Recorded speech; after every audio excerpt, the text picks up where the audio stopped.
தமிழகத்தின் முன்னாள் முதல்வர் கலைஞர் அவர்களின் மீது மிகுந்த மரியாதை கொண்டவர் கேப்டன் விஜயகாந்த். கேப்டன் விஜயகாந்த், பிரேமலதா ஆகியோரின் திருமணம் கலைஞர் கருணாநிதி அவர்களின் தலைமையில் 1990ஆம் ஆண்டு ஜனவரி 31 நடைபெற்றது. 1996இல் நடிகர் சங்க தலைவராக இருந்த கேப்டன் விஜயகாந்த் அவர்கள் கலைஞர் கருணாநிதி அவர்களுக்கு திரையுலக பொன்விழாவை மெரினா கடற்கரையில் நடத்தி கருணாநிதி அவர்களுக்கு தங்கப்பேனாவை பரிசளித்தார் கேப்டன் விஜயகாந்த்.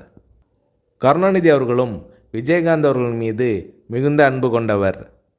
கேப்டன் விஜயகாந்த் அவர்களுக்கு புரட்சி கலைஞர் என்ற பட்டத்தை கலைஞர் கருணாநிதி அவர்கள் வழங்கினார். கலைஞர் கருணாநிதி அவர்களின் மறைவின் போது அமெரிக்காவில் சிகிச்சைக்கு சென்றிருந்த கேப்டன் விஜயகாந்த் அவர்கள் அங்கிருந்து வீடியோவில் கண்ணீர் மல்க அஞ்சலி செலுத்தினார். அமெரிக்காவிலிருந்து திரும்பிய பிறகு நேராக கலைஞர் கருணாநிதி அவர்களின் நினைவிடம் சென்று மரியாதை செலுத்தினார் கேப்டன் விஜயகாந்த்.